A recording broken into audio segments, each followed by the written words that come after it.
Frecuencia Ecuatorial.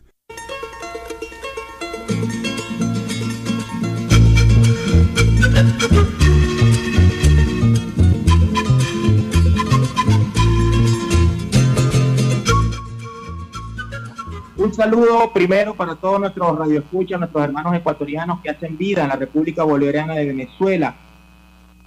Hacen vida también en ciudades como Caracas, como Valencia, Mérida, a todos nuestros hermanos que sintonizan su programa Frecuencia Ecuatorial. También saludar a nuestros hermanos que nos escuchan a través de la www.radiosintonía1420.com.be en países como Colombia, Chile, Argentina, España. Y en Ecuador, cómo no saludar a nuestros hermanos migrantes retornados en ciudades como Cuenca, Quito, Guayaquil, Machala y en varios cantones de la provincia de Manabí. Para todos ellos un fuerte abrazo, deseándoles que estén bien de salud, deseando para todos fortaleza para seguir adelante y poder contrarrestar este mal que es mundial, que estamos viviendo en estos momentos, que es el tema del coronavirus. Para todos ellos un fuerte abrazo y decirles que seguimos trabajando desde la legislación para poder apoyar y poder seguir llevando adelante el avance de todas estas situaciones, así como informar de todo lo que está sucediendo acá en el Ecuador. También tengo en línea al compañero asambleísta por Pichincha, nuestro queridísimo compañero de la bancada de la Revolución Ciudadana, Pavel Muñoz, quien hoy es un invitado especial para tratar temas inherentes y temas muy importantes que tienen que ver con toda esta situación del COVID-19, en este programa que hoy lo hemos llamado La coyuntura en el Ecuador por la crisis del coronavirus, su impacto en el sector político, económico y social. Así que, como está en línea, Pavel, y entendiendo que estamos haciendo estos programas así vía telefónica, quisiéramos escuchar tu saludo a la comunidad ecuatoriana migrante que hace vida en la República Bolivariana de Venezuela. Adelante, Pavel. Muchísimas gracias, Mauricio. Buenos días. Mauricio, buenos días contigo, con Eduardo, con Guillermo. Un saludo cordial. Evidentemente a toda la gente que nos puede escuchar en Venezuela, un cálido abrazo, pero sobre todo a, como bien dices tú, las personas que hacen patria fuera de la patria, a los ecuatorianos residentes en Venezuela, mi abrazo cariñoso. Decirles que aquí en Ecuador la estamos pasando bastante mal, ya conversaremos de eso, pero siempre el ejemplo de ellos es algo que al Ecuador motiva, y saldremos adelante, así como los migrantes ecuatorianos en otras partes del mundo enfrentaron dificultades, así lo vamos a hacer en el país y salir de esta penosa situación que vivimos. Muchísimas gracias por la invitación, Mauricio. Gracias a ti, Pavel, por aceptar nuestra invitación. Mauricio. También tenemos en línea al compañero Eduardo Zambrano. Eduardo, ¿estás en línea? Un saludo para la comunidad migrante. Gracias, Mauricio. Sí, estamos en línea. Nuestro saludo para la comunidad migrante que hace vida en Venezuela y en los diferentes países de Latinoamérica y el Caribe. Mi saludo muy especial a ti, Mauricio, allá nuestra asambleísta por los inmigrantes de Latinoamérica y el Caribe. Igualmente, nuestro saludo especial al asambleísta Pavel Muñoz, asambleísta por la provincia de Pichincha. Un abrazo fraterno a todos, y aquí estamos para justamente tratar sobre el tema que has mencionado, compañero asambleísta, sobre la coyuntura en el Ecuador por la crisis sanitaria del coronavirus, el COVID-19, su impacto tanto en lo económico, en lo social y político. Qué bueno. Entonces, adelante, Guillermo, en cabina. Muy bien, vale. Hoy gusto pues tener como invitado especial al asambleísta Pavel Muñoz, asambleísta por la provincia de Pichincha, de la bancada del Movimiento de la Revolución Ciudadana, quien fue presidente de la Comisión del Régimen Económico y Tributario. Además es coordinador del Grupo Parlamentario por la Erradicación de la Pobreza y Cumplimiento de los Objetivos de Desarrollo Sostenible. También forma parte del Grupo Parlamentario por Derechos de las Mujeres y del Grupo por los Derechos de la Niñez y la Adolescencia. También es director y entrevistador del programa de opinión Frecuencia Política. Realizó sus estudios universitarios en la Pontificia Universidad Católica del Ecuador. ¡Qué maravilla! También cursó su posgrado en Filosofía en la Pontificia Universidad Católica del Ecuador y Ciencias Políticas en la Universidad Internacional de Andalucía. Actualmente cursa doctorado de Ciencias Sociales de la Universidad de Buenos Aires, en Argentina. También integró el gobierno ecuatoriano entre el año 2007 y 2015, ejerciendo los cargos de subsecretario, viceministro y ministro del gabinete ministerial de Rafael Correa. Se desempeñó como subsecretario de Reforma Democrática del Estado, viceministro de Inclusión Económica y Social, MIES, y como ministro de Planificación y Desarrollo de la Secretaría Nacional de Planificación y Desarrollo, SEMPLADES. Asambleísta Pavel Muñoz, qué gusto, bienvenido al programa Frecuencia Ecuatorial. Como nosotros pues todos los sábados hacemos el enlace con Quito. Además de saludarlo al asambleísta Pavel Muñoz, para el día de hoy pues es un programa especial donde interactuamos con el invitado especial asambleísta Pavel Muñoz, nuestro invitado permanente, el asambleísta Eduardo Zambrano Cabanilla, y por supuesto el asambleísta por América Latina y el Caribe, Mauricio Zambrano Valle. Así es que la coyuntura en el Ecuador por la crisis del coronavirus es un impacto en el sector político y social. Para entrar pues en el contexto, quiero hacerle la siguiente pregunta, asambleísta Pavel y compañero también Eduardo Zambrano. Él también puede interactuar porque todos estamos haciendo pues esta interconexión. A raíz de todos los temas coyunturales, políticos, económicos, sociales que ha tenido y que está teniendo pues en casi 3 años de gobierno, ¿consideran ustedes que el actual gobierno ha manejado bien en la crisis del COVID-19? Gracias, Guillermo. Un saludo nuevamente. El gobierno no es responsable de la existencia del virus, pero es plenamente responsable del desastre en el manejo, la gestión y el enfrentamiento al virus.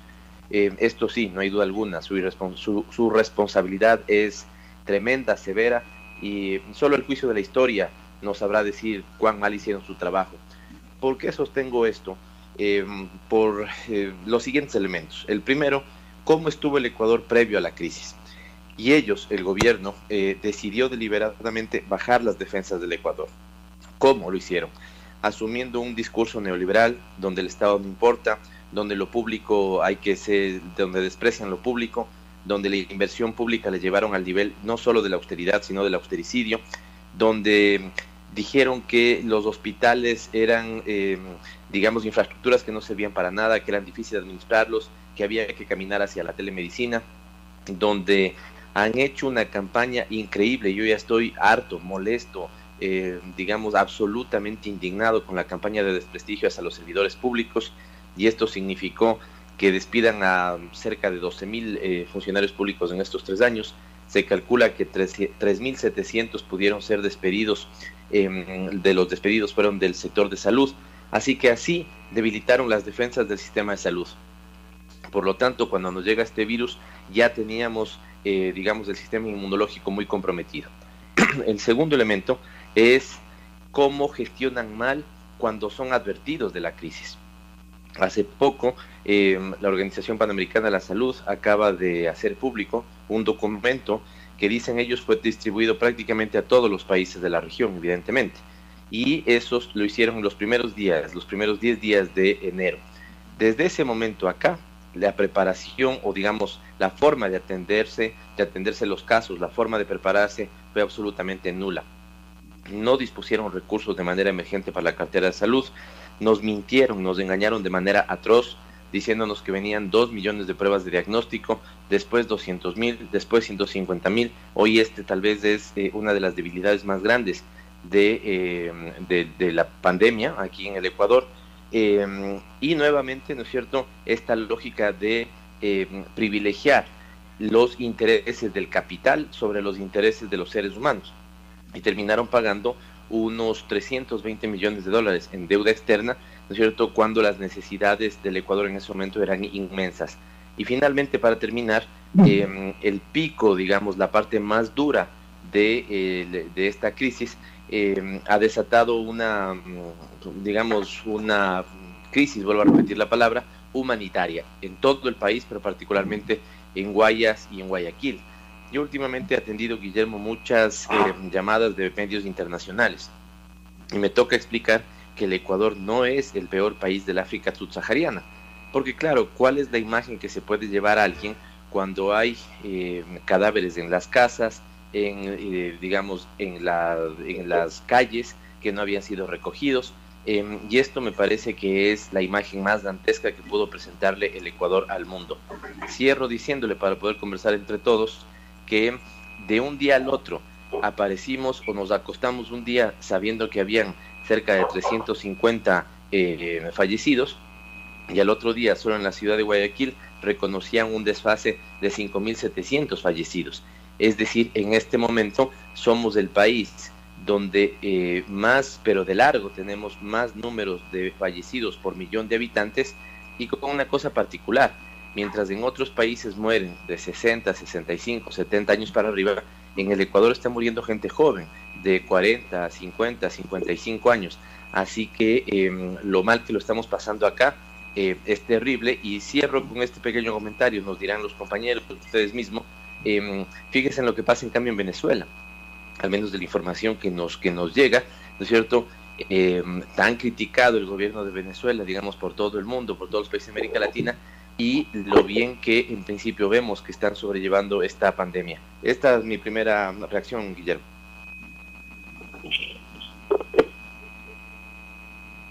Así es. Asambleísta Pavel Muñoz y también al compañero Eduardo Zambrano. ¿Consideran ustedes entonces que el actual gobierno cometió errores en el manejo económico y político ante el COVID-19? Gracias, Guillermo Astudillo. Una vez más, nuestro saludo a la comunidad ecuatoriana, a quienes nos debemos, y en esta mañana también de forma especial al asambleísta Pavel Muñoz, asambleísta por la provincia de Pichincha. Bueno, sí, yo quiero empezar sobre este tema que estamos tratando, manifestando justamente que este gobierno que ya va a estar por cumplir los 3 años en el país gobernando, descuidó naturalmente tanto la salud como la educación, pero especialmente en el tema de salud, dedicándose más a lo político, a la persecución política y a la crítica permanente de los hospitales, de los grandes hospitales que se construyeron en la época de la Revolución Ciudadana a lo largo y ancho del país. Mi primera reacción a este punto, yo quiero manifestar pues que empezar diciendo que las reacciones vacilantes o ninguna reacción de gestión del actual gobierno le dieron tiempo al virus para sentirse en casa. De tal manera que ahora el gobierno admite que el COVID-19 los tomó por sorpresa. Me imagino porque estaban creyendo que solamente era un problema chino, ¿no? o a lo sumo pues europeo. El virus, sabemos que se subió a los aviones, pasó por las aduanas como un amigable turista más, y empiezan pues en esta época de vacaciones en que se da a llegar compatriotas del exterior y muchos que viajaron también pues, fuera del país, ¿verdad? Y es así como se da el primer caso en Babahoyo, luego los casos que se dan en San Borondón, el San Borondón de Pelucón, ahí en la Puntilla, también en Santa Rosa, en la provincia del Oro, ¿no? Todos estos casos porque fueron importados, entre comillas, como se ha manifestado, ¿verdad? Se hacen presentes justamente el primer caso, si recuerdo, fue por el 27 de febrero, ¿no? Y hay que mencionar que naturalmente en el caso de Guayaquil, donde es que hay la mayor presencia del virus, toma como epicentro San Borondón, donde se inicia el contagio, ¿no? Donde se celebraron reuniones sociales, fiestas de matrimonio, bailes, clubes, ¿no? Y para usted contar todo tipo de eventos durante algunos días.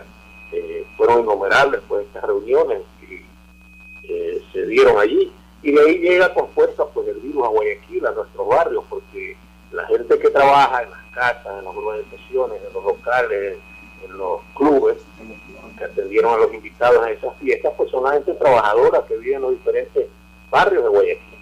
Esos trabajadores y sus familiares, una vez afectados con el virus, acuden al sistema hospitalario del Instituto Ecuatoriano de la Seguridad Social y a los hospitales públicos. ¿Y con qué se encuentran? Se encuentran con un sistema de salud pública desatendido, no preparado para atender a los diferentes enfermos del virus, ni para hacer un examen o una prueba de laboratorio. Empiezan a darse de parte del gobierno un poco de esfuerzos apresurados y tardíos que tratan de paliar la catástrofe sanitaria insuficiente para enfrentar la crisis. Y así nos encontramos que no hay los equipos adecuados para pruebas de diagnóstico, la falta de implementación de personal médico, de mascarillas, de guantes, de insumos y equipos para los casos graves. Inclusive debemos mencionar que sin camas de hospitalización, ¿no? Y por último, lo más trágico del caso de Guayaquil, donde los números de infectados no ceden y los enfermos de las zonas más afectadas se mueren en sus casas, en las calles o en las puertas de los hospitales, no se logran darle sepultura o se entierran donde sea. Esto ha llevado que Ecuador sea el país con la segunda mayor cifra de muertos de COVID-19 de América Latina, por detrás de Brasil, pero con una población varias veces menor que la de Ecuador hasta la de Brasil. Estimo pues que para enfrentar esta crisis sanitaria hace falta un gobierno con un liderato que dignifique, como tantos otros, el derecho a la salud de los ecuatorianos, el derecho a la vida, el derecho a una sepultura digna si acaso se llega pues a la muerte, ¿no? Vaya que hay que manifestarlo. Ese sacrificio de vida nos está costando en el país este desgobierno. Un sacrificio de vidas que no vio el Ecuador durante largas décadas. ¿Cuántos han tenido que morir? La pérdida de vidas en el Ecuador, en Guayaquil, es incontable.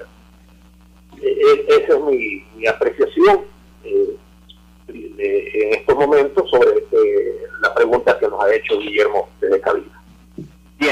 Bien, puntualmente podríamos decir que de allí que se derivan los problemas económicos que enfrenta el actual gobierno.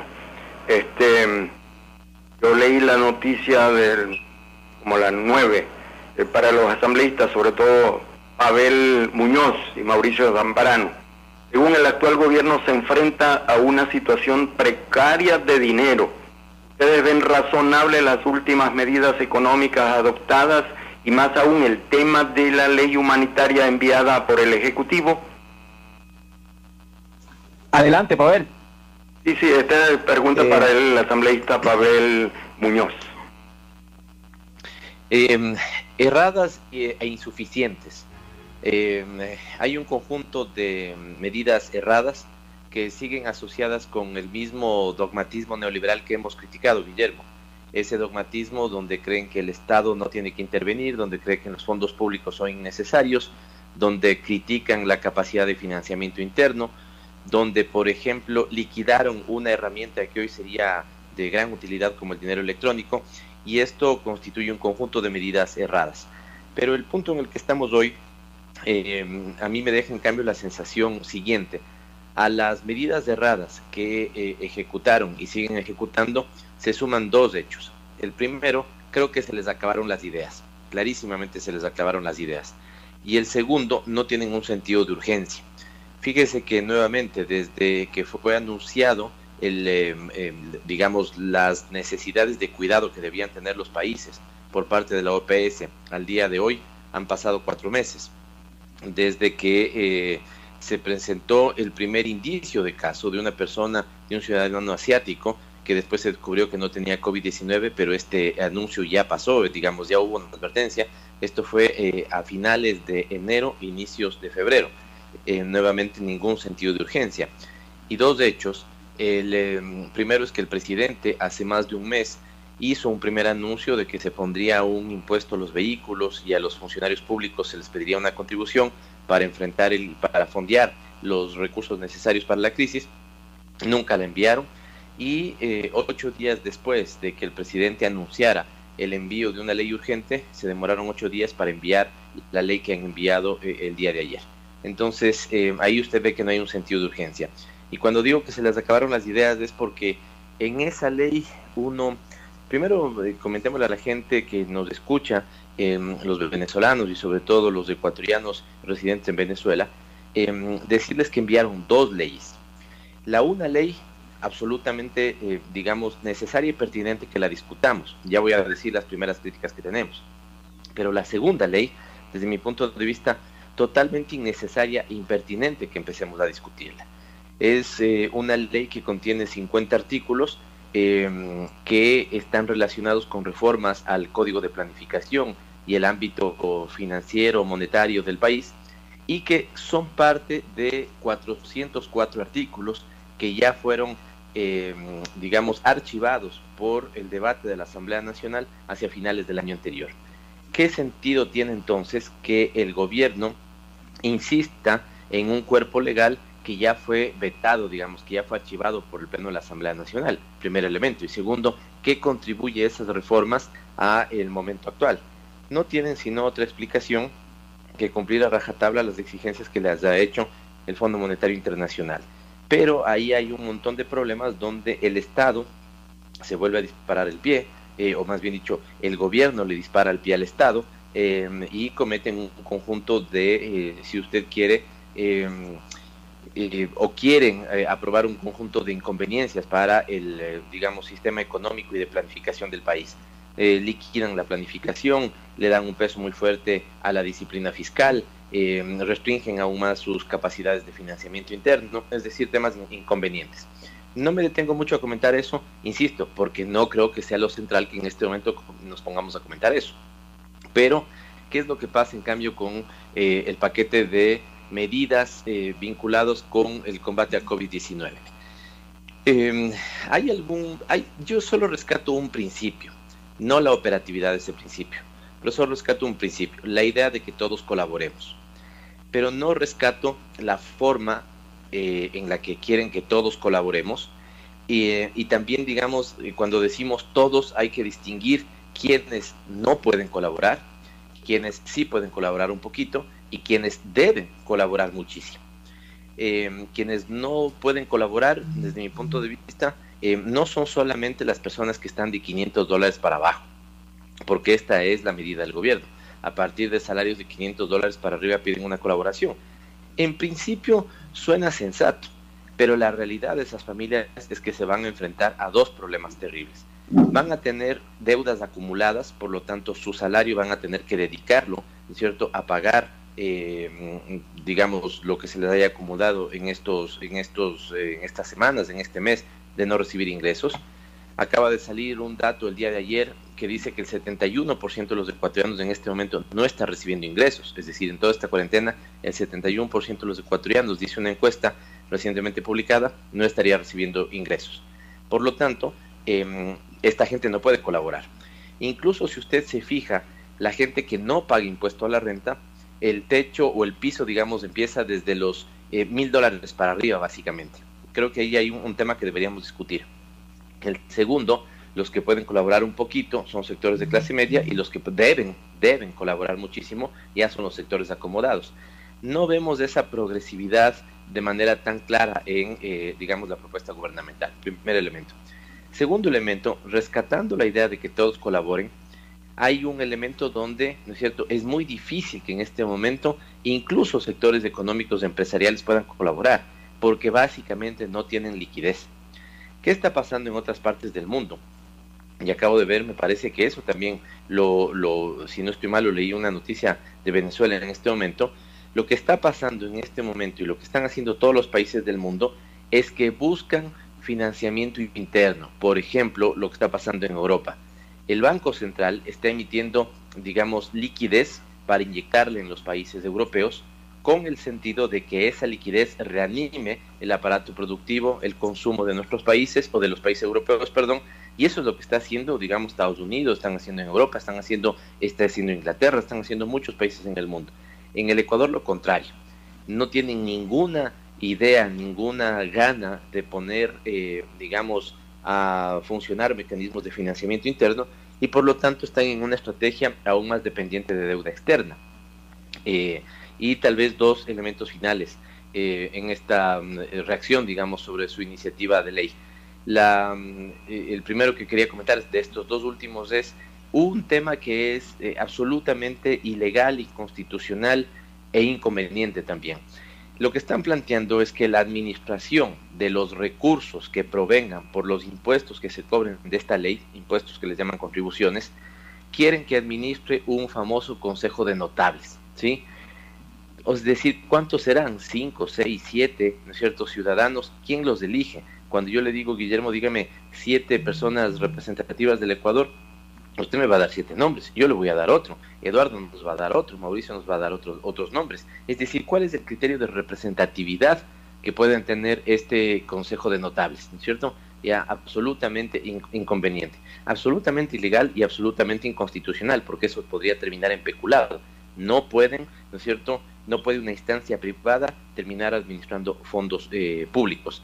Y finalmente yo diría que lo que marca desde mi punto de vista el principal vacío de la iniciativa legal del presidente, pero ahí estamos haciendo un trabajo pormenorizado, detallado, muy acucioso, si usted quiere. Yo felicito a Mauricio Zambrano, que seguramente será uno de los asambleístas que tenga muchísimo protagonismo en revisar, en comentar esta ley, porque es altamente probable que esa misma ley vaya a la comisión en la que se encuentra Mauricio Zambrano, la Comisión de Desarrollo Económico. Decía que lo más cuestionable desde mi punto de vista es lo que le falta a esa ley, y nosotros nos encargaremos de que lo que le falta se agregue, y le voy a poner 2 ejemplos. 1, beneficios a la gente. En este momento creo que no podemos cobrarle a la gente la tarifa ni las planillas por los próximos 3 meses de servicios básicos, agua, luz, electricidad, internet, que se convierte tan vital en este momento. No podemos cobrarle. No es que estamos diciendo que les vamos a regalar, ni que la gente quiera, digamos, pasarse de viva y no pagar eso. Lo que estamos diciendo es que por estos 3 meses no se les cobra, el que puede sí paga, pero a partir del 4.º mes se les empieza a cobrar con cuotas prorrateadas iguales para los próximos 12 meses. Exactamente la misma lógica para créditos hipotecarios, para créditos quirografarios con el BIES o con la banca privada. Que no se le cobre a la ciudadanía los próximos 3 meses y que se pueda empezar a pagar desde el 4.º, o que las cuotas que no se cobran estos 3 meses pasen como cuotas para el final del periodo crediticio. Si yo tengo un crédito que me faltan 12 meses para pagar, bueno, entonces ahora me faltarán 15, porque los 3 meses que no pago ahora me suman como 3 meses al final.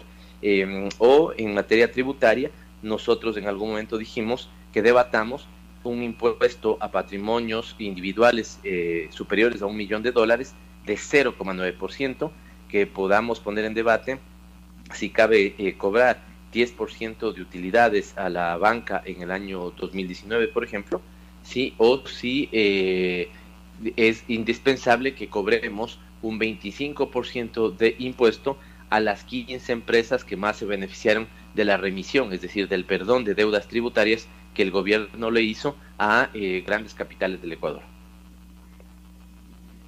Bien, Mauricio Zambrano, si también desea agregar algo. Claro, cómo no, Guillermo. Partiendo de lo que ha comentado el compañero asambleísta Pavel Muñoz, fíjate, lo que él dice es muy interesante.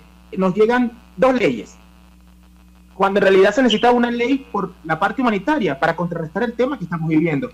La otra ley prácticamente de finanzas la quieren que pase, y cuidado, y hay que estar atentos a esto, cuidado, y esa ley termina pasando por el Ministerio de la Ley, por la situación en que estamos afrontando en este momento y por el debate tan largo que se puede dar. Y como bien dijo Pavel, hay archivos que ya aparentemente han sido elementos de esa ley que han sido archivados, y no valdría la pena entrar en un debate cuando en este momento impera otra necesidad para la comunidad ecuatoriana. Pavel rescató partes interesantes de lo que es el proyecto de ley humanitaria, pero yo agregaría que se está disparando a un pie y al otro.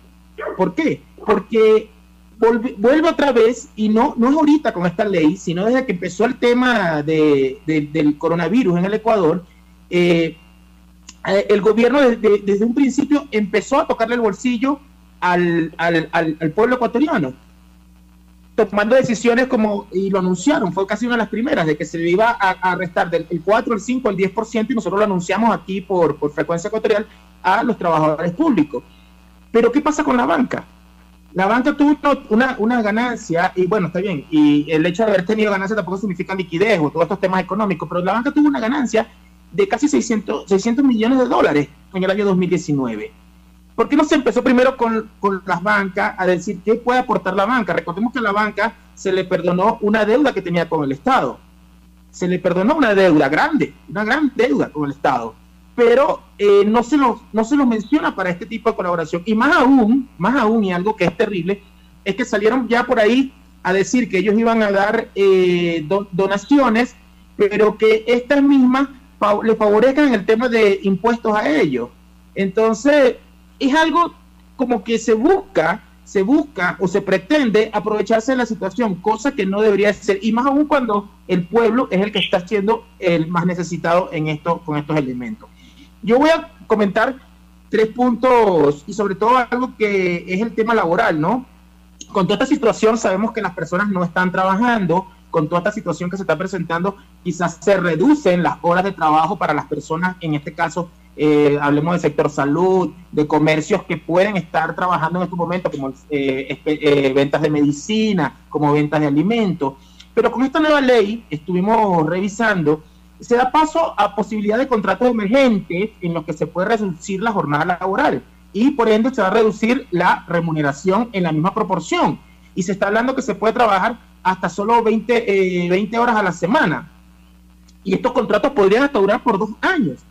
Entonces, hay que tener que esto puede repercutir mucho en la sociedad, y va a repercutir. Entonces, este punto puede generar temas a nivel laboral que van a afectar a la sociedad. Y como bien dice Pavel, lo que haya que ponerlo y mantenerlo, qué bien, bienvenido, pero hay cosas que no pueden estar en esta ley, y hay cosas que hay que mejorar, como dice el refrán, hay que mejorarlo de cajón, porque lamentablemente nos están colocando cosas que benefician a personas que en verdad están bien, económicamente hablando, ¿no? Y se está en este caso perjudicando a la mayoría de la población. Entonces, esperemos, como bien lo comentó Pavel, hay la posibilidad, cabe mucha la posibilidad de que esta ley llegue a la Comisión de Desarrollo Económico, donde vamos a dar la batalla para que con esta ley humanitaria, volverla en verdad humanitaria, porque en esta situación sí necesitamos una ley humanitaria para rescatar y dinamizar la economía, apoyar en el sector salud, en todas estas aristas que ya tenemos ya casi un mes exactamente con esta situación, y lamentablemente llega una ley llega tardía a la Asamblea Nacional. Entonces son situaciones que lamentablemente el gobierno no está previendo, no está haciendo una visión post pandemia, inclusive, que tiene que ser algo fundamental, la visión post pandemia. ¿Qué pasa después de esto? ¿Cómo vamos a hacer que las actividades normales de cada empresa se regulen para la producción en el Ecuador? ¿Cómo vamos a dinamizar otra vez el trabajo de cada quien? ¿Cómo va a volver a funcionar el tema del sector público? O sea, tenemos que mirar eso también, porque ahorita tenemos la pandemia, pero ¿qué va a pasar por pandemia? ¿Acaso nos vamos a quedar con una ley que va a perjudicar al Ecuador durante 1 año, 2 años, 3 años? No, entonces también tenemos que tener esa visión post pandemia. Estamos en Frecuencia Ecuatorial. Tenemos pues un enlace allí con el asambleísta Pavel Muñoz y Mauricio Zambrano. Ellos están en Quito. También tenemos a Eduardo Zambrano Cabanillas, él está aquí en Venezuela. En las diferentes partes estamos interconectados vía telefónica. Así es que, bueno, el asambleísta Pavel Muñoz, sabemos que la semana pasada, el 8 de abril, el CAL de la Asamblea Nacional difundió 2 proyectos de ley en la que usted participa, uno de estos proyectos con 2 colegas asambleístas, proyecto llamado Proyecto de Ley de Reformas Laborales por Emergencia. causada por el COVID-19. Y otro proyecto en donde solo usted está llamando el proyecto de ley orgánica para enfrentar la crisis humanitaria causada por el COVID-19 y dotar al Estado de herramientas de contención y financiamiento. ¿Podría hablarnos un poco de estos proyectos más? A ver si esta pregunta después para el asambleísta Pavel Muñoz. Con gusto, Guillermo, con gusto. Pero previamente le doy un contexto. Apenas surgió lo más duro de la crisis y apenas se anunciaron los casos, el proyecto de la Revolución Ciudadana, el movimiento de la Revolución Ciudadana, lo primero que hizo es expresarle solidaridad y sentido de unión, sentido de país y patria al gobierno nacional. Eso sí, lo que dijimos y lo que hemos hecho es que ese sentido de unidad en ningún caso se convierta en un silencio cómplice y tengamos que señalar las cosas que no han funcionado. Ya le puse un ejemplo, tal vez el más lamentable es el engaño que se le hizo al Ecuador sobre las pruebas de diagnóstico. Dijeron 2 millones, después 150,000 y hasta ahora no tenemos esas pruebas. O no tenemos con claridad cuántas pruebas se están aplicando. Segundo, tuvimos una actitud muy propositiva. Empezamos a hacer un conjunto de propuestas, sugerir en redes y a nivel de medios de comunicación ideas de lo que se podía hacer en este momento. Llegaron a sumar 17 ideas discutidas en conjunto con los compañeros de la bancada de la Revolución Ciudadana, con el movimiento y con el compañero Rafael Correa a la cabeza.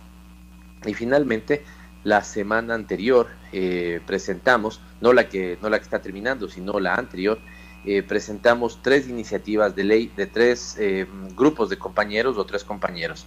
El compañero Mauricio Proaño presentó una iniciativa de ley tendiente a que el personal de salud trabaje con estabilidad, nombramientos, asegurar sus, contratos definitivos, básicamente.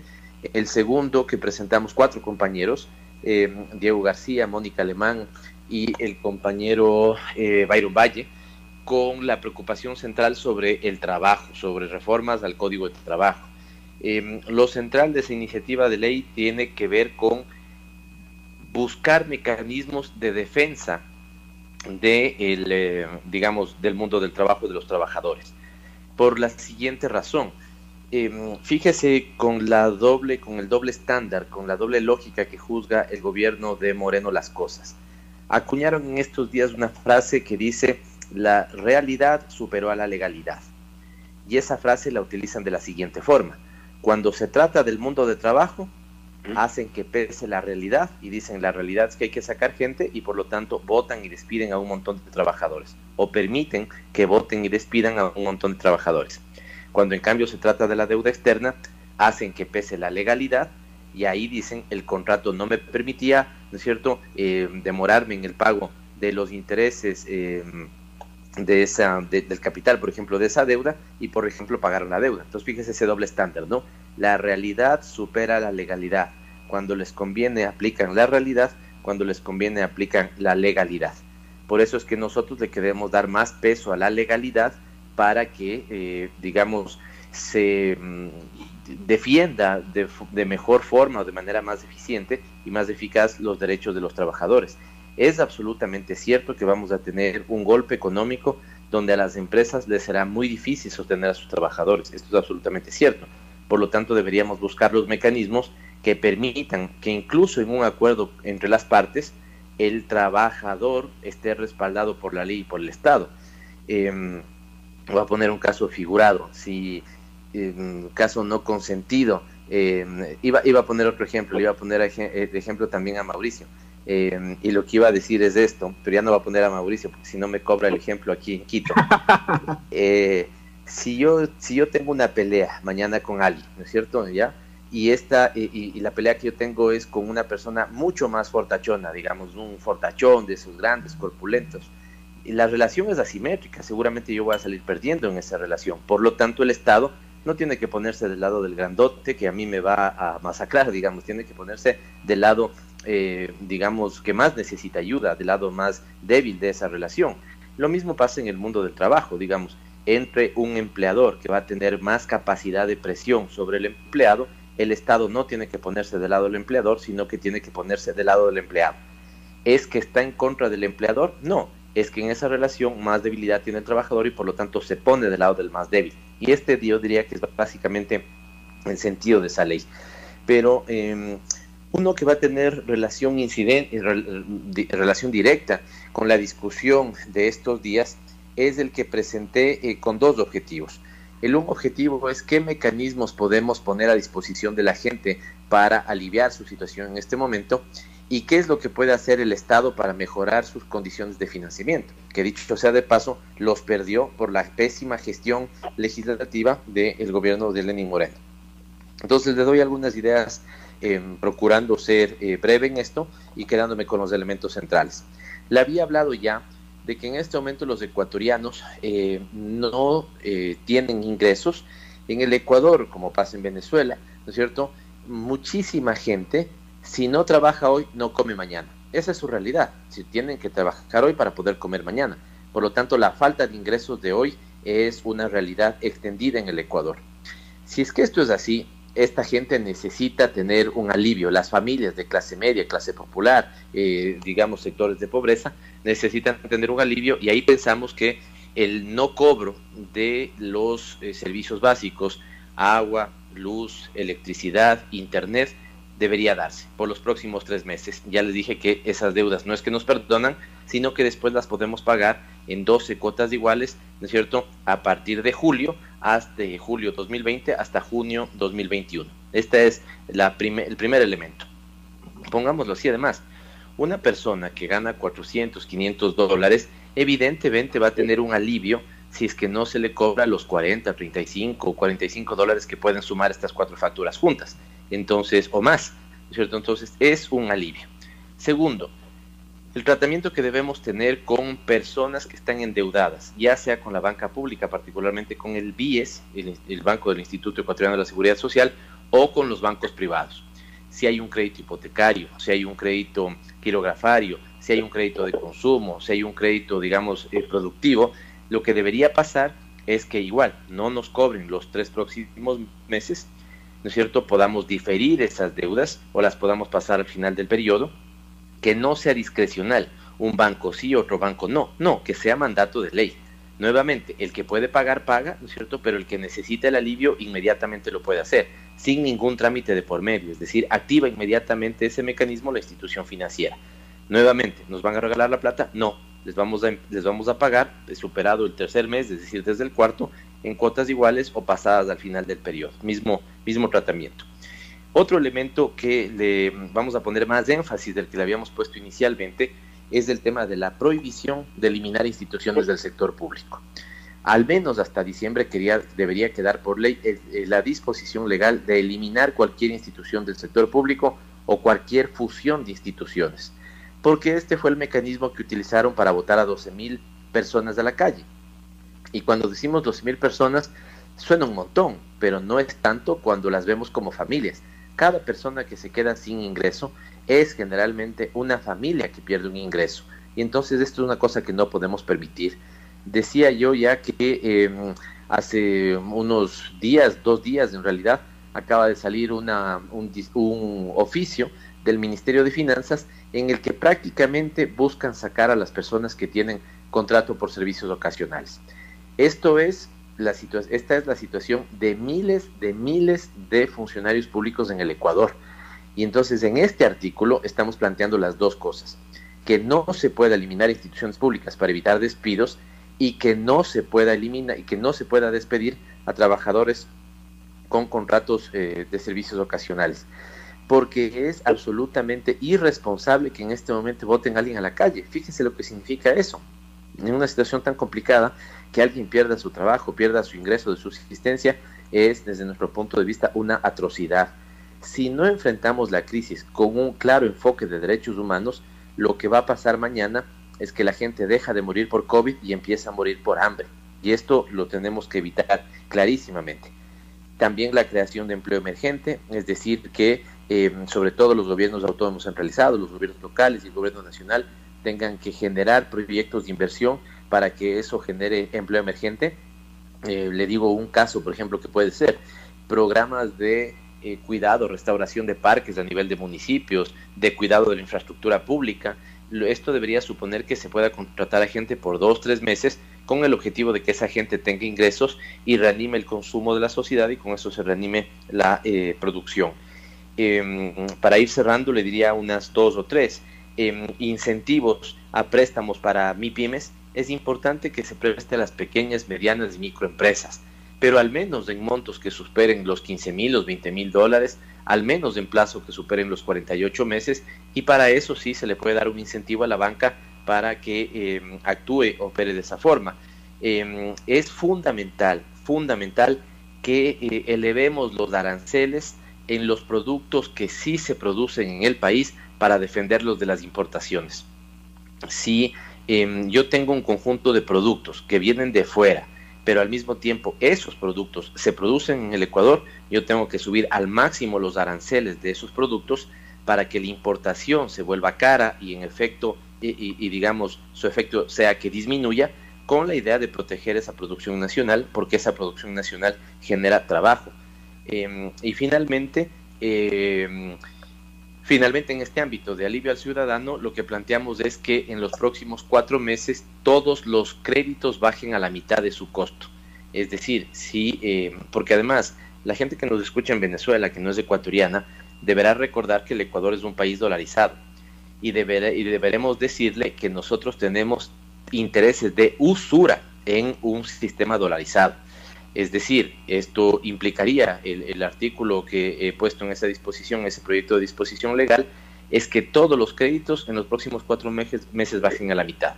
Si están prestando a 10% para hipotecario, tiene que bajar a 5%. Si están prestando 18%, digamos, en un crédito productivo, tiene que bajar a 9%. Si están prestando al 22%, tiene que bajar al 11%. Es decir, con la idea de que se estimule la entrega y la dotación de crédito. Eso en el ámbito de, digamos, del ciudadano. Y finalmente, en el ámbito de cosas que el Estado debería recuperar para mejorar sus capacidades de financiamiento y de gestión de los dólares de nuestra economía. ¿Por qué esto? Pequeño paréntesis. Tenemos que hacer una combinación de cosas que suponga ingreso de dólares de nuestra economía, número 1. Número 2, no salida de dólares de nuestra economía. Y número 3, ¿no es cierto?, mejor uso de los dólares en nuestra economía, un uso más eficiente. En la primera, en la del ingreso de dólares, vamos necesariamente a tener que, digamos, buscar préstamos a nivel mundial. Esto es clarísimo. Segundo, es necesario y creo que vamos a tener que inyectar liquidez de parte del Ministerio de Finanzas, ¿no es cierto?, en la economía, cosa que con un enfoque neoliberal no lo quieren hacer, pero vamos a tener que hacerlo. En la salida de divisas, vamos a tener que controlar la salida de divisas, vamos a tener que subir los aranceles, como ya le decía, para encarecer un poco las importaciones, y en el uso mejor de los dólares, vamos a tener que reactivar el dinero electrónico. Por lo tanto, lo que está planteando la iniciativa de ley es que el Banco Central del Ecuador pueda volverle a comprar bonos al Ministerio de Finanzas, que el Ministerio de Finanzas pueda volver a emitir bonos de deuda para inyectar esa liquidez en la economía doméstica, insisto, cosa que lo están haciendo la mayor cantidad del mundo. Y finalmente, recuperar el dinero electrónico. Recordemos, Guillermo, que eliminaron el dinero electrónico. Tu opinión referente al pago que realizó el gobierno referente a los bonos del 2020. Sí, manifestaba esto justamente porque para llegar al punto que me está preguntando, ¿no? La falta de políticas económicas claras y, por ejemplo, el tema de la condonación de las deudas fiscales por más de 4.000 millones de dólares a un grupo de empresas ecuatorianas, el despido de miles de trabajadores del sector público y lo que es peor, pues que en plena crisis sanitaria del COVID-19 continúan los despidos. Entonces, y llegar a un pago de la deuda externa por más de 300 millones de dólares a tenedores de bonos. Esto es, en plena crisis se pagan 320 millones de dólares a tenedores de bonos de deuda externa, mientras otros países han manifestado el no pago de la deuda. Ecuador, el gobierno ecuatoriano muy diligentemente hace el pago la deuda externa, ¿no? Y por otro lado, emite un decreto donde muy claramente pues manifiesta que salgan fondos para la recuperación económica hasta el bolsillo de los trabajadores ecuatorianos. Y esto ha merecido un rechazo al gobierno, porque está afectando directamente al bolsillo del trabajador. Además de que el pueblo ha puesto su contingente humano, ha puesto los muertos también, sus enfermos, sus muertos, ahora el gobierno empieza a saquear prácticamente el bolsillo de los trabajadores. Y esto pues tiene su rechazo manifestado por el pueblo. Yo creo que hay gente que en estos momentos pues su sueldo no les está alcanzando. ¿Cómo vas a ponerle tú a alguien que gana $500, que aparte de eso tiene que enfrentar otros recortes como el 9.45 para la seguridad social, se le aplique un descuento para enfrentar esta crisis? Entonces, el gobierno prácticamente ha cometido errores en la política económica del país, que ha merecido un rechazo contundente del pueblo. Adelante, asambleísta Pavel Muñoz. Adelante, que lo escuchamos. Gracias, de manera muy breve porque estaba por terminar también. Decía que en esta última línea de utilizar eficientemente los dólares de nuestra economía, recuerden que teníamos dinero electrónico y que este gobierno eliminó dinero electrónico por una simple posición ideológica y de responder a los verdaderos intereses que están detrás del gobierno, que son los intereses, digamos, del capital financiero bancario. En este momento el mundo está discutiendo formas de asignación de recursos a su población a través de dinero electrónico, pero el Ecuador, que lo tenía, lo perdió, por lo tanto hay que recuperarlo. Lo que pasaba antes en la política social ecuatoriana es que uno tenía que, lo que se llama técnicamente, focalizar, es decir, ubicar a la población pobre, y a esa población pobre, ¿no es cierto?, entregarle una ayuda económica. El impacto puede ser tan grande en nuestros países que en este momento hay que hacer lo mismo, pero al revés. Es decir, hay que ubicar a los que no necesitan ayuda, porque todo el resto va a necesitar ayuda. Es decir, si antes teníamos, lo digo solamente de manera figurativa, si antes teníamos que ubicar al 30% de población pobre para entregarle, digamos, un beneficio, hoy vamos a tener que ubicar al 30% de población rica para esa población rica no entregarle un beneficio, porque el otro 70% es muy probable que necesite un beneficio. Por eso estoy muy atento y muy contento de las últimas discusiones que se han dado, por ejemplo, en España, donde en España ya está a punto de ver la luz la iniciativa del ingreso mínimo vital. ¿Qué significa esto? Un ingreso que eventualmente no puede ser los $60 que en este momento se están entregando en el Ecuador, ¿no es cierto? Digamos, insistir que el Ecuador es un país dolarizado, entonces $60 en nuestro contexto y en nuestra economía no alcanza para nada. Lo que deberíamos buscar es, ¿no es cierto?, un ingreso mínimo ciudadano a la gente para que pueda, por los próximos 2 o 3 meses, para que pueda subsistir. ¿De cuánto debe ser ese ingreso? No sé, pero deberá estar entre los $200 y $300, o digamos entre los 250 y $350, ¿no es cierto? Que eso incluso ni siquiera sería llegar al salario mínimo vital, pero es este el nivel de apoyo que vamos a tener que dar, ¿no es cierto?, a una gran cantidad de gente. Poner esto en discusión es lo sensato, pero el gobierno no pone esto en discusión.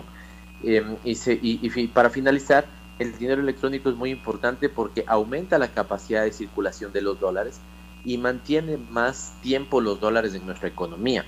Y esto es un elemento también importante. Al Ecuador, ¿cuánto le cuesta poner en su economía?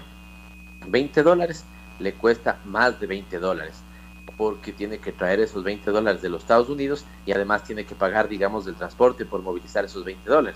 Los países que tienen economía nacional, ¿no es cierto?, les cuesta bastante menos emitir su moneda, porque, digamos, esto lo que les cuesta es tener el papel y la tinta para poder imprimir.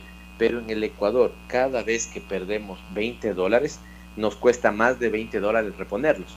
Y en ese sentido, el dinero electrónico juega un rol para aumentar la velocidad de circulación, por lo tanto, aumentar la capacidad de consumo y por lo tanto sostener más tiempo los dólares de nuestra economía. Todo esto, Guillermo, está en esa iniciativa de ley. Yo agradezco mucho al asambleísta Mauricio Zambrano porque él también fue, coprotagonista de esto, porque apoyó la iniciativa de ley, atento siempre a sus comentarios. Así que con Mauricio y otras personas más presentamos esta iniciativa de ley y estamos justamente hoy esperando, yo no sé si ya está sesionando o lo hará minutos después, el Consejo de Administración Legislativa, y tenemos expectativa que ese proyecto ya se califique y desde la tarde o desde el día de mañana ya sea parte formal del debate legislativo. Sí, Pavel, esperemos que, yo también pienso igual que tú, esperemos que el CAL sesione y mande estos proyectos de ley, como lo hemos dicho nosotros, de la bancada de la Revolución Ciudadana, son fundamentales e importantes en este momento.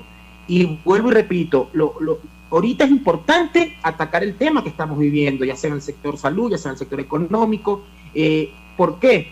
Porque no vayamos, y como tú bien lo mencionaste, Pavel, no, espero que el gobierno no piense que en algún momento esté esperando a que esto se le vaya más de la mano, y como tú lo has hecho en otras exposiciones, tener un efecto Joker, que sería algo totalmente terrible, tener un efecto social, un impacto social, y como tú bien mencionas, quizás sea más grave las supuestas soluciones que da el gobierno, es decir, donde tengamos personas que padezcan más que de hambre que de la misma enfermedad, y eso puede ser muy preocupante. Entonces, bueno, estaremos atentos y vamos a trabajar con todo para poder obtener una ley de ayuda humanitaria en esta situación. Estamos conversando con el asambleísta Pavel Muñoz y Mauricio Zambrano Valle. También está en línea Eduardo Zambrano Cabanilla. Entonces, nos estamos ya prácticamente en la parte final del programa. Mauricio, adelante, y también pues con el compañero, con el asambleísta Pavel Muñoz. Adelante, ya, todavía nos quedan unos minutos, así es que para irnos a la última parte, donde yo les preguntaba sobre lo que está pasando en Ecuador y sobre el planteamiento del el compañero presidente Rafael Correa. Así que adelante Mauricio y Pavel Muñoz.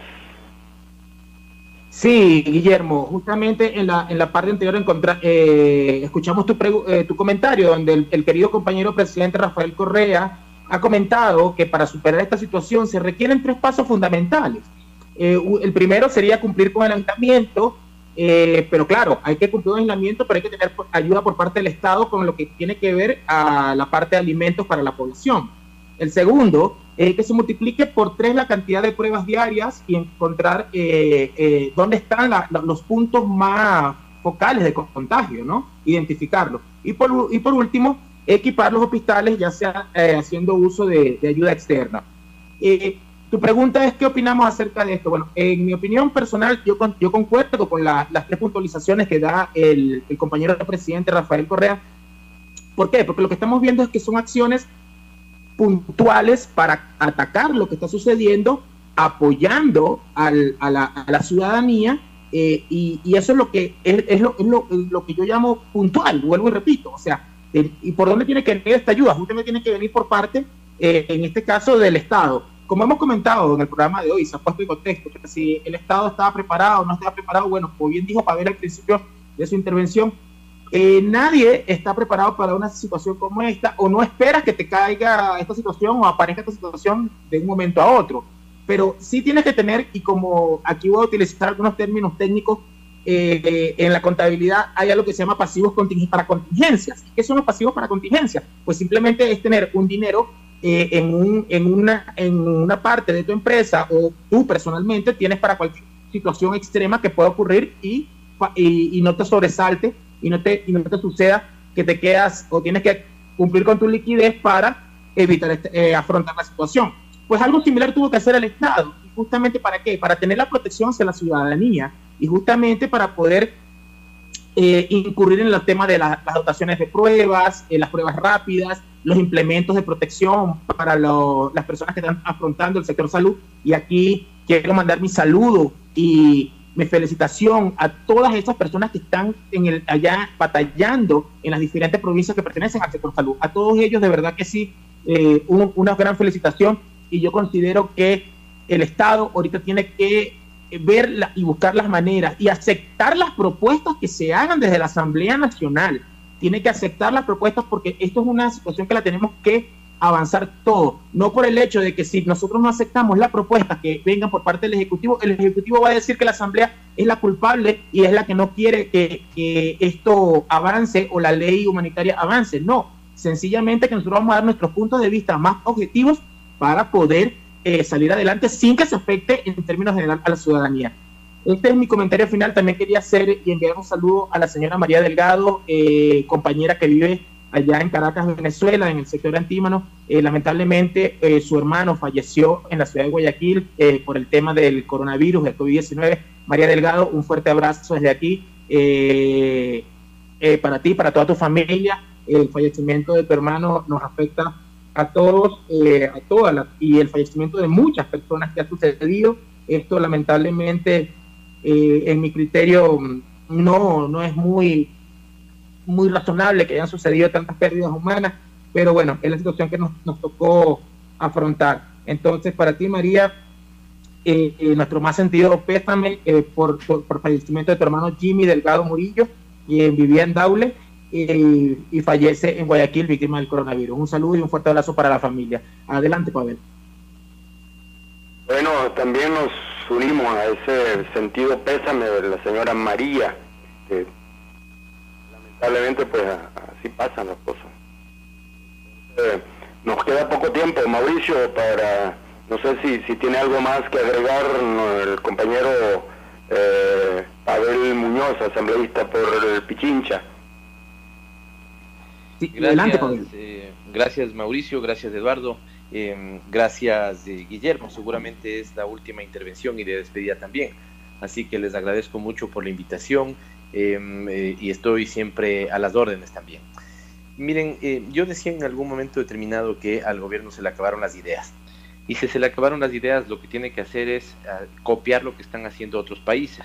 El caso de España es un caso interesante, el caso de Perú termina siendo un caso interesante, el caso de Argentina termina siendo un caso interesante, y lo que ya es una constatación a nivel mundial: el confinamiento puede servir poco si ustedes no ponen pruebas de diagnóstico para que en ese confinamiento se pueda hacer que la gente que no tiene virus salga a trabajar cuando venga la etapa ya de poder salir a trabajar, o usted puede desperdiciar el confinamiento si no tiene pruebas de diagnóstico.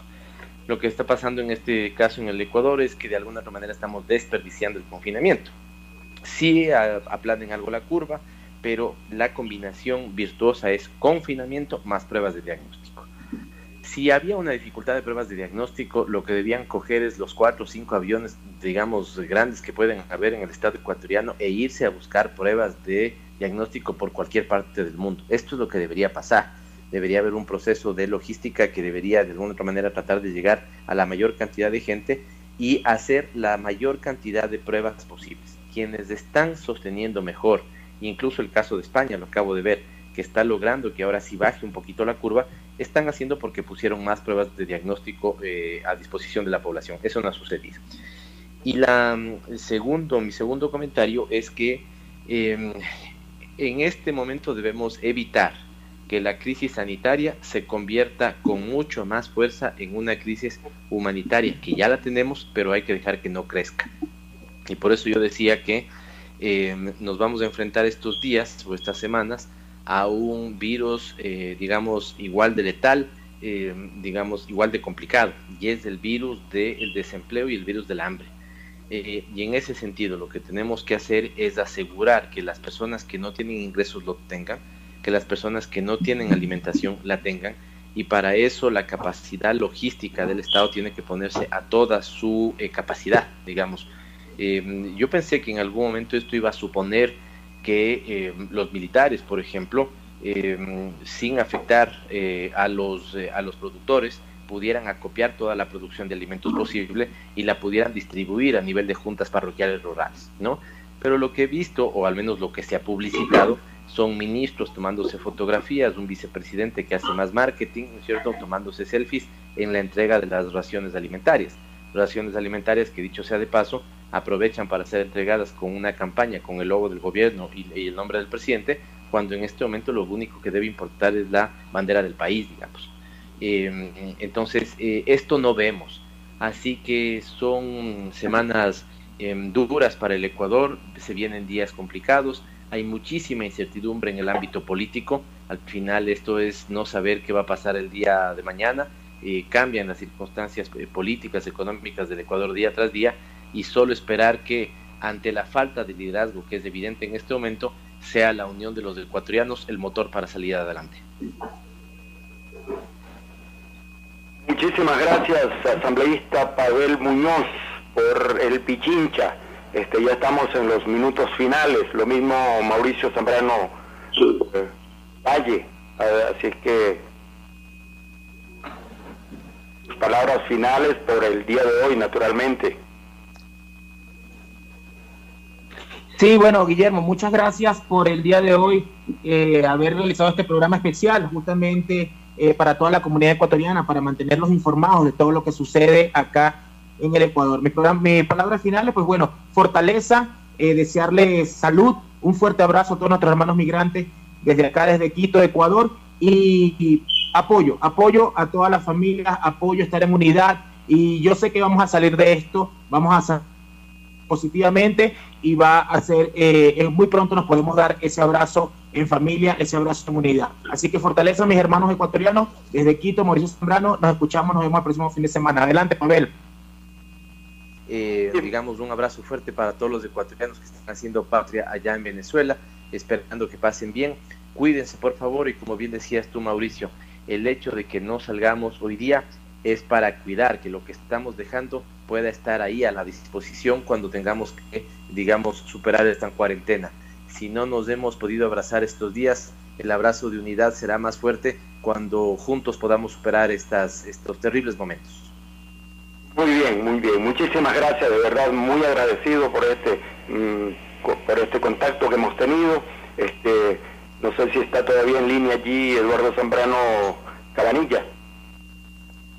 Sí, Guillermo, quiero empezar agradeciendo pues a Frecuencia Ecuatorial por haber tenido la participación también del compañero asambleístas de la bancada de la Revolución Ciudadana, como es el compañero Pavel Muñoz y el compañero Mauricio Zambrano, que todos los sábados pues realiza su enlace legislativo desde la ciudad de Quito, Ecuador, y que de primera mano estén informando a la comunidad ecuatoriana, a la comunidad migrante que hace vida en los diferentes países de Latinoamérica, acá en Venezuela y en los diferentes países de Latinoamérica y el Caribe, que están ansiosos de conocer de primera mano lo que está sucediendo en el país. Naturalmente que la información llega a través de las redes sociales, pero estos programas, estos enlaces con los actores que están en la Asamblea Nacional del Ecuador son fundamentales, ¿no? Yo quiero, antes de despedirme, naturalmente, reconocer estos señalamientos que hace el compañero expresidente Rafael Correa para superar la situación, ¿no? Donde justamente nosotros también pues lo consideramos, ¿no? La improvisación ha sido una de las formas de expresarse de este gobierno, la improvisación y estas reacciones vacilantes. Aquí lo que le queda a este gobierno es aplicar las medidas que ya otros países las vienen sosteniendo, que las vienen aplicando y que les ha ayudado a controlar esta pandemia con sus respectivos países, ¿no? Justamente el aplicar la parte que debe ir como es primordial, como es justamente las pruebas que se tienen que hacer para ir detectando dónde se encuentra justamente este virus en más o en menos cantidad. La aplicación de medidas inmediatas para equipar los hospitales, ¿no? El suministro de medicina, el suministro de equipos médicos, lo básico y elemental, como es dotar de mascarillas, de implementos, ¿no?, necesarios a nuestros médicos para que puedan ejercer su trabajo con mucha seguridad, ¿no? Eso pues es nuestra reacción a esta última inquietud que tú has manifestado, Guillermo, y un mensaje a la comunidad ecuatoriana donde se encuentre. Tenemos que estar muy atentos, cuidarnos mucho, y vamos a salir adelante. Vamos a salir adelante de esta pandemia, y pronto habrá un nuevo amanecer donde todos nosotros tenemos que volvernos pues a dar un gran abrazo y fortalecernos de esto. Gracias, muchísimas gracias, un abrazo también. Bueno, entonces hemos llegado al final del programa Frecuencia Ecuatorial. También hemos hecho pues esfuerzo de hacer el enlace legislativo. Tenemos que despedirnos, ya viene el otro programa. Les habló Guillermo Astudillo, productor nacional independiente, 30.697. En los controles estuvo Luis Guillermo Martínez, en la dirección general la doctora Mireya Obregón, en la coordinación Toti López Pocaterra. Nos toca despedirnos, nos toca decirlo, que de mucho, feliz fin de semana, y sigan con Canarios en el Mundo. Chao, chao.